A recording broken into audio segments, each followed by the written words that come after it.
कैसे हैं आप सब? आशा करता हूँ आप लोग सभी अच्छे होंगे। आज आपके लिए आधुनिक भारत के इतिहास से रिलेटेड दूसरा पार्ट लेकर के आया हूँ। दूसरे पार्ट में आपको अहमद शाह अब्दाली के बारे में मैं बताऊंगा। अहमद शाह अब्दाली ने किस प्रकार भारत के राज्य में अपना शासन किया। इसके बाद में हम लोग आलमगीर के शासनकाल पे आएंगे, आलम शाह द्वितीय के शासनकाल पे आएंगे। ऐसे धीरे धीरे करते करते मुगल के पतन की ओर हम लोग बढ़ते चल रहे हैं। मुगल शासन का पतन किस वजह से हुआ, उसकी वजह तो आप जानते ही होंगे। क्योंकि 1707 ईस्वी में जब औरंगजेब की मृत्यु हो गई, तो औरंगजेब की मृत्यु के होने के बाद में उनके जो उत्तराधिकारी थे वो अपने अपने राज्य को पुनर्गठित करने लग गए। यानी कहने का मतलब थे जो उनके जो बेटे थे वो आपस में ही लड़ने लग गए थे। और मुगलों में किस प्रकार का रवैया नहीं अपनाया जाता था, यानी कि एक ऐसा रवैया जो कि भारत की राजनीति में, अगर भारत के प्राचीन इतिहास पर आप नजर डालें तो हिंदू शासकों में ये देखा जाता है कि जो उनका बड़ा बेटा होता है उनको ही शासन उनके पिता के द्वारा दिया जाता है। छोटे बेटे उसकी रक्षा कवच के तौर पर काम करते हैं। जैसे अगर आप भगवान श्री राम के बारे में समझते हैं तो एक अच्छा उदाहरण ये दिया जा सकता है कि यहाँ पर आप देखिए भगवान श्री राम सबसे बड़े थे और जो अन्य भाई थे वो छोटे थे। भगवान श्री राम को ही राजा बनने का मौका मिला क्योंकि वो बड़े बेटे थे और राजा दशरथ जी ने उन्हीं को ही अपना उत्तराधिकारी माना था। तो भाई भी इसी तरीके से समझते थे कि, और उनकी शिक्षा दीक्षा भी इसी प्रकार से दी जाती थी। अन्य भाइयों को यही समझाया गया था। लेकिन मुगल शासन काल में अगर आप देखें तो मुगल शासन काल में ऐसा नहीं पाया जाता है। वो चाहे भाई छोटा हो या बड़ा हो, वो सब लोग एक ही राज्य को पाने के लिए, अपना आधिपत्य जमाने के लिए एक दूसरे से लड़ जाते थे। यही कुछ 1707 ईस्वी के बाद में हुआ और ये देखने को मिला कि इनके जब भाइयों में क्या कहते हैं सुलह नहीं रही, धीरे धीरे वो सुलह खत्म हो चुकी थी क्योंकि उनको सिर्फ अपना और अपना ही राज्य का आधिपत्य चाहिए था, जिसकी वजह से उनके अंदर फूट पड़ गई और फूट पड़ जाने से वो लोग कमजोर होते चले गए। और कमजोर होते होते इतने हो गए कि जब उत्तर पश्चिम का आपने प्रमाण देखा, जब पार्ट 1 वीडियो आप देख रहे होंगे, अगर आपने नहीं देखा है तो अभी आप जाइए वीडियो के सेक्शन में जाकर के प्लेलिस्ट सेक्शन में जाकर के हिस्ट्री पे आप क्लिक करिए। वहां से आधुनिक भारत के इतिहास के पार्ट 1 को आप वीडियो देख सकते हैं। ठीक है, और बहुत ही आसानी से आप पहुंच जाएंगे, कोई भी डिफिकल्टी नहीं आएगी। अगर चैनल पे नया है तो चैनल को सब्सक्राइब करें, मेरी बातें आपको समझ में आती हैं तो वीडियो को लाइक करें, और मेरे द्वारा बताई गई जानकारी आपको बिल्कुल फायदा पहुंचा रही है। आपकी परीक्षा में अगर आपको कहीं ना कहीं फायदा पहुंचा रही है तो बेटा चैनल को सब्सक्राइब तो करें ही, और अपने बंधुओं, अपने रिश्तेदारों, अपने परिवार के लोगों को भी शेयर करें। अपने भाइयों बहनों को बताएं कि यहाँ पर नोट्स भी अवेलेबल हैं। मेरे द्वारा बताई जाने वाली जो आपको मैं बोर्ड पर लिख लिख करके बता रहा हूँ, इसका सिर्फ प्रयोजन यही है कि ऐसे बच्चों को बताया जा सके, ऐसे बच्चों को पढ़ाया जा सके जिनके पास अपनी बुक्स नहीं है। तो जिन बच्चों के पास में बुक्स नहीं है वो मेरे चैनल पे जुड़ें और ज़्यादा से ज़्यादा अच्छी पढ़ाई आप करें। आप कहीं और इस तरीके से आपको नहीं मिलेगा, ये सिर्फ मेरे ही चैनल पर आपको मिलेगा। दूसरी जगह आपको शॉर्ट वीडियोस मिलेंगे, आपको आधी अधूरी जानकारी देंगे। मैं आपको स्टेप बाय स्टेप पढ़ा रहा हूँ, है ना। तो स्टेप बाय स्टेप पढ़ने में आपकी जो नोट्स हैं बहुत अच्छी बेहतर तरीके से तैयार हो जाएंगे। आप अपनी कॉपी और पेन तैयार रखा करिए। जब भी मेरा कोई वीडियो देख रहे हैं तो पेन और कॉपी जरूर तैयार करिए। और हाँ, मैं एक बात और कहना चाहता हूँ, वीडियो को पूरा देखिए। वीडियो को ऐसे ही स्लाइड मत करिए, कट कट करके बीच से मत देखिए, क्योंकि बहुत सारी ऐसी जानकारियां होती हैं जो फिर रह जाती हैं और परीक्षा में जब आप बैठते हैं तो वो हो नहीं पाता। इसलिए सारी चीजों को ध्यान में रखते हुए पढ़िए, बोर बिल्कुल मत होइए। और जैसा कि कहा जाता है हिस्ट्री सब्जेक्ट जो है बहुत बोर करता है। अभी भी अगर आप ये देख रहे हैं तो आपको यही लग रहा होगा कितना बोर कर रहे हैं, फालतू की बात कर रहे हैं, आपको यही लग रहा होगा, मुझे पता है। लेकिन फालतू की बात नहीं होती है कुछ भी, बहुत सारी इंपॉर्टेंट बात होती है। तो बेटा यही कह रहा हूँ कि परीक्षा के लिहाज से ये वीडियो बहुत इंपॉर्टेंट होने वाला है, क्योंकि मैं बताने जा रहा हूँ एक ऐसे शासक के बारे में जिसका शासनकाल 1748 से 67 तक चला और उसने अपने शासनकाल में बहुत ही उपयोगिताएं हासिल करी और उसने शासन को चलाते समय किन किन चीजों को उसने ऐसी चीजें करी हैं जिनकी वजह से वो एक महान शासक के रूप में बनकर के आया। शाह आलम द्वितीय भी एक अच्छा शासक था और शाह आलम द्वितीय शासक होने के साथ साथ इसको इसका राज्य छीन लिया गया था, अंग्रेजों ने इसका राज्य छीन लिया था। तो विशेषकर हम लोग बात ऐसे ही शासनकाल से करेंगे और मुगल के शासनकाल को कैसे उनका पतन हुआ वो बात हम लोग कर रहे थे। तो मुगल का शासनकाल पतन इस तरीके से हुआ कि उनके उत्तराधिकारियों के बीच में फूट पड़ गई, एक दूसरे से आपस में लड़ने लग गए। बाहर की जो शक्तियां थी यानी विदेशी शक्तियां थी, व्यापारी कंपनियां थी, उन्होंने भारत की राजनीति पर जोरदार से प्रहार किया यानी कि हस्तक्षेप किया। हस्तक्षेप करने से यह हो गया कि दूसरे शासकों का यहाँ पर आधिपत्य हो गया और इनके मुगल शासनकाल धीरे धीरे खत्म होने को कयाम पर आ गया। तो अगर आप देखें तो सुजाउद्दौला का जो युद्ध हुआ था अंग्रेजों के साथ में, सुजाउद्दौला का युद्ध जब कंपनी ने जीता तो वहीं से बंगाल की जो राजधानी थी जैसे कि मुर्शिदाबाद, उस समय मुर्शिदाबाद राजधानी बोली जाती थी, वहां पर उन्होंने आधिपत्य जमा लिया, बंगाल को अपने कब्जे में ले लिया और भारत राज्य में अगर सबसे ज्यादा कोई धनी प्रदेश था तो वो बंगाल प्रांत था। तो आइए कुछ ऐसे ही छोटी मोटी बातें हम लोग सीखने जा रहे हैं और अपने ज्ञान को बढ़ाने जा रहे हैं। तो ज्यादा देर न करते हुए मैं अपने वीडियो की शुरुआत करने से पहले मैं हूं दीपेंद्र और आपका स्वागत करता हूं जीएस विद दीपेंद्र सर में। तो आइए शुरू करते हैं वीडियो। अहमद शाह अब्दाली के आक्रमण 1748 ईस्वी के 1748 से 1767 ईस्वी।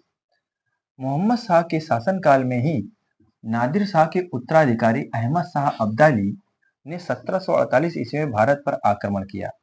अहमद शाह अब्दाली को दुर्रे दुर्रानी यानी कि युग का मोती कहा जाता था, यानी उस युग का वो मोती कहा जाता था और दुर्रे दुर्रानी का मतलब यही होता है। नादिर शाह ने उसके बारे में कहा था कि अब्दाली जैसे चरित्र का व्यक्ति सारे ईरान, तुरान और हिंदुस्तान में नहीं देखा। मतलब इतनी ज्यादा बात को अतिशयोक्ति बना दिया गया, इतनी बात को बढ़ा चढ़ाकर लिखा गया, जैसा कि आप समझ सकते हैं कि अहमद शाह अब्दाली जैसा कहाँ नहीं देखा गया, ना ईरान में देखा गया, ना तुरान में देखा गया और ना ही हिंदुस्तान में देखा गया। तो 1748 और 67 ईस्वी के दौरान उसने भारत पर 7 बार आक्रमण किए। कितनी बार? 7 बार। और ये वो समय है जब मुगल शासन कहीं ना कहीं कमजोर साबित हो रहा था। मुगल शासन काल जो भारत में इस्टेब्लिश हुआ था वो धीरे धीरे समाप्ति की ओर था। तो अगर आप आगे की बात करें तो अब्दाली ने 1761 ईस्वी में पानीपत की तीसरी लड़ाई में मराठों की सेना को पराजित किया। अहमद शाह का इस युद्ध में भाग लेने का तत्कालीन कारण मराठों द्वारा लाहौर से अपने वायसराय तैमूर शाह के निष्कासन का बदला लेना था। इससे जुड़ी एक घटना है कि मराठों का आधिपत्य इतनी तेजी से भारत पर बढ़ रहा था और इतनी तेजी से भारत पर बढ़ रहा था तो उनका जो आत्मविश्वास था वो बहुत ज्यादा बढ़ गया था और उनके मन में ये आ गया था कि भारत के उत्तर हिस्सों में अहमद शाह अब्दाली का वहां पर आधिपत्य है, क्यों ना इसको भी हरा दिया जाए और वहां से हरा करके पूरे भारत पर अपना राज्य स्थापित कर लिया जाए। इस लालच के चक्कर में उन्होंने अहमद शाह अब्दाली पर आक्रमण किया, लेकिन उनको मुंह की खानी पड़ी, मराठों की बहुत बुरी बेइज्जती हुई और बहुत ही ज्यादा उनको हानियां उठानी पड़ी। जो कमाई इज्जत थी वो भी गंवानी पड़ी। अहमद शाह अब्दाली ने बहुत बुरी तरीके से मराठों को हराया और वहां से उसने बदला भी ले लिया। बदला किस बात का लिया? अहमद शाह का इस युद्ध में भाग लेने का तत्कालीन कारण यही था कि मराठों द्वारा लाहौर से अपने वायसराय, जो उस समय के वायसराय तैमूर थे, तैमूर शाह को निष्कासन का बदला लेना था, क्योंकि इन्होंने ही वहां पर इसको निष्कासित किया था यानी मराठों ने। और 1767 ईस्वी में अब्दाली का अंतिम आक्रमण सिखों के विरुद्ध हुआ था, यानी सिखों के साथ में इसका युद्ध हुआ था और वहीं पर ये इसकी जो कहानी थी वो खत्म हो जाती है।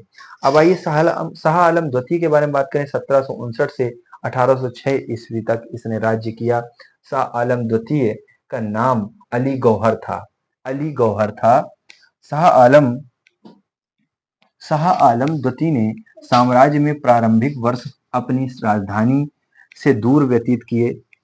शाह आलम द्वितीय और उसके उत्तराधिकारी केवल नाम मात्र के सम्राट थे और अपने अमीरों, मराठों अथवा अंग्रेजों के हाथों की कठपुतलियां थे। इस समय में पानीपत का तटीय युद्ध 1761 ईस्वी में तथा बक्सर का युद्ध 1764 ईस्वी में हुआ था। अगर आप ये बात समझें क्या कि ये जो शाह आलम द्वितीय थे, तो ये नाम मात्र के शासक थे और ये नाम मात्र के शासक इसलिए थे क्योंकि ये अंग्रेजों के हाथों की कठपुतलियां थे, क्योंकि इनके राज्य को हड़प लिया गया था। और हड़प क्यों लिया गया था? क्योंकि अंग्रेजों की एक नीति आई थी कि किसी भी शासक के राज्य को इस तरीके से हड़पते थे, वो राज्य में शासन करने वाला जो शासक था उसको ऐसे आरोपों से वो ग्रसित कर देते थे कि वो ये कहते थे कि तुम अपने राज्य में अच्छा काम नहीं कर रहे हो, तुम एक शासक होते हुए अपनी जनता को खुश नहीं कर पा रहे हो, तुम अपनी जनता का प्रबंध हर खाद्य पानी और ऊर्जा का प्रबंध नहीं कर पा रहे हो। तो इसलिए वो ये कहते थे आप क्या कहते हैं मलाइड एडमिनिस्ट्रेशन और एक होता है मिसमैनेजमेंट। तो कहने का मतलब है कुप्रबंधन, यानी कि इस तरीके की आपकी जो सुविधाएं हैं वो बिल्कुल असरदार नहीं है, इसलिए हम आपका राज्य आपसे हड़प ले रहे हैं। ठीक है, यानी उसको ये क्या कहते थे, विलय कर ले रहे हैं। ठीक है, तो इस तरीके से उनके राज्य को हड़प लिया और हड़पने के बाद में उनको नाम मात्र का वहां का सम्राट बनाया और सारी शक्तियां अपने हाथों में अंग्रेजों ने ले ली थी। और ये बात किस समय की है? जब पानीपत की तीसरा युद्ध 1761 में हो रहा था और अब्दाली ने पानीपत के तीसरे ही युद्ध में लड़ाई में हिस्सा भी लिया था। यानी ये बात जब की है शाह आलम द्वितीय 1761 ईस्वी में, इसका भी वही हाल हो गया था। यानी उस समय आपका मोहम्मद शाह जो था वो 1767 उस समय मौजूद था। ठीक है, इसके साथ में तो आगे की बात करें तो बक्सर का युद्ध 1764 ईस्वी में हुआ। बक्सर के युद्ध में इसने बंगाल के अपदस्थ नवाब मीर कासिम का साथ दिया। इसी युद्ध में कासिम की ओर से अवध के नवाब सुजाउद्दौला ने भी हिस्सा लिया। रोहेला सरदार गुलाम कादिर ने शाह आलम द्वितीय को अंधा बना दिया था तथा 1806 ईस्वी में शाह आलम द्वितीय की हत्या करवा दी थी। तो इतिहास को जब आप नजदीक से पढ़ते हैं तो आपको सत्यता के प्रमाण तो मिलते ही हैं, साथ में अपनी जो पढ़ाई है उसके औचित्य भी दिखाई पड़ते हैं। अकबर द्वितीय 1806 से 1837 ईस्वी में। शाह आलम द्वितीय की मृत्यु के बाद उसका पुत्र अकबर द्वितीय मुगल बादशाह बना। यह भी अंग्रेजों का पेंशन भोगी बना रहा। अकबर द्वितीय अंग्रेजों के संरक्षण में बनने वाला प्रथम मुगल बादशाह था। इसके समय में बादशाहत मात्र लाल किले तक सिमट कर रह गई थी। अकबर द्वितीय ने राजा राम मोहन राय को राजा की उपाधि दी थी तथा उन्हें अपनी पैरवी के लिए इंग्लैंड भेजा गया था। इसी के समय में 1835 ईस्वी में मुगलों के सिक्के बंद कर दिए गए और 1837 ईस्वी में उसकी मृत्यु हो गई। अकबर द्वितीय जो भारत के उत्तर में उसका शासनकाल चल रहा था, और अगर मैं सही हूं तो ये जम्मू कश्मीर की बात हो रही है। अंग्रेजों ने हड़प नीति के तहत में कई सारे ऐसे राज्यों को हड़प कर लिया था और उनके शासकों को पेंशन भोगी बना दिया था। उन्होंने कह दिया कि आप इस राज्य में शासन तो करेंगे, लेकिन जितना हम कहेंगे उतना ही आप करेंगे, यानी कि कठपुतली बनकर के रहेंगे। तो ये सारे शासक जो थे ये कठपुतली बनकर के रहे। जैसे कि कल की मैं बात कर रहा था, है ना, मीर कासिम के बारे में बात कर रहा था, वो भी कठपुतली बनकर के रहे। मीर जफर, उनके बारे में बात आती है, वो भी कठपुतली बनकर के रहे। तो कई ऐसे शासक थे बंगाल में या अलग अलग राज्य में जिनको क्या बना करके रखा गया, कठपुतली बना करके रखा गया। अकबर द्वितीय के बारे में बात चल रही है, तो अकबर द्वितीय ने ही राजा राम मोहन राय को या राम मोहन राय को राजा की उपाधि दी थी, तभी से उनका नाम राजा राम मोहन राय पड़ गया। और राजा की उपाधि क्यों दी थी? क्योंकि इंग्लैंड में उन्होंने किन्होंने अकबर द्वितीय ने राजा राम मोहन राय को अपनी पैरवी करने के लिए भेजा था, इसलिए उन्होंने राजा की उपाधि दी थी। 1835 ईस्वी में मुगलों के सिक्के बंद करा दिए गए और तत्पश्चात 1837 में अकबर द्वितीय की मृत्यु हो गई। आइए आगे की बात करते हैं कि बहादुर शाह द्वितीय, बहादुर शाह प्रथम के बारे में तो आपने समझा ही था। बहादुर शाह प्रथम ऐसे शासक थे जिनको मूर्ख, लंपट मूर्ख भी बताया गया। वो बहुत ही निकम्मे, नकारा लोगों ने बताया उनको। तो इस तरीके की बातें इतिहास में जब पढ़ने को मिलती हैं तो बड़ा खराब लगता है कि बताइए, शासक कैसा भी हो उसको इस तरीके से नहीं प्रस्तुत करना चाहिए। लेकिन यूपीएससी को उससे कोई मतलब नहीं है, वो किसी भी प्रकार से क्वेश्चन कर सकती है, इसलिए हमें सारी जानकारी पता होनी चाहिए। और इसके बाद में जहांदार शाह के बारे में बात आई थी, तो जहांदार शाह भी उसी कैटेगरी में आते हैं। वहां उनको तो यहां तक कह दिया गया कि ये बहुत ही कायर व्यक्ति थे, बहुत ही कायर। तो इस तरीके से जब कोई उपमा देता है किसी प्रकार के शासकों की, तो कितनी निंदनीय विषय बन जाता है। बहादुर शाह द्वितीय, बहादुर शाह द्वितीय की बात अगर हम करें तो ये 1837 से 1862 तक इनका कार्यकाल रहा। 1837 ईस्वी में अकबर द्वितीय की मृत्यु के बाद बहादुर शाह की मुगल मतलब बहादुर शाह की नियुक्ति हुई और ये अंतिम मुगल शासक माने जाते हैं, अंतिम मुगल बादशाह भी माने जाते हैं। बहादुर शाह द्वितीय जफर के नाम से कविता और शायरी लिखा करते थे, इसलिए इनके नाम में जफर जोड़ दिया गया और नाम हो गया बहादुर शाह जफर। अच्छा, कितना अच्छा होता था कि आप कोई कविता या कहानी लिख रहे हो और उसके तौर पर आपको प्रसिद्धि मिल जाए। आगे की बात करें तो 1857 ईस्वी में बहुत बड़ा विद्रोह हुआ था, जिसको प्रथम स्वतंत्रता संग्राम के नाम से भी जाना जाता है।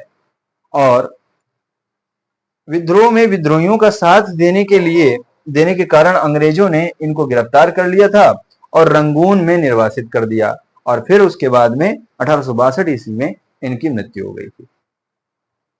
इस तरीके से इन घटनाओं के बारे में पता चलता है कि किस तरीके से मुगल शासन का धीरे धीरे अंत होता चला गया। अब हम इसके बाद समझेंगे मुगल शासन के पतन की बात, तो वो अगले वीडियो में समझेंगे। सो स्टूडेंट्स, अब मिलेंगे किसी नए वीडियो के दौरान पे, और तब तक के लिए आपसे आज्ञा चाहता हूं। जय हिंद, जय भारत।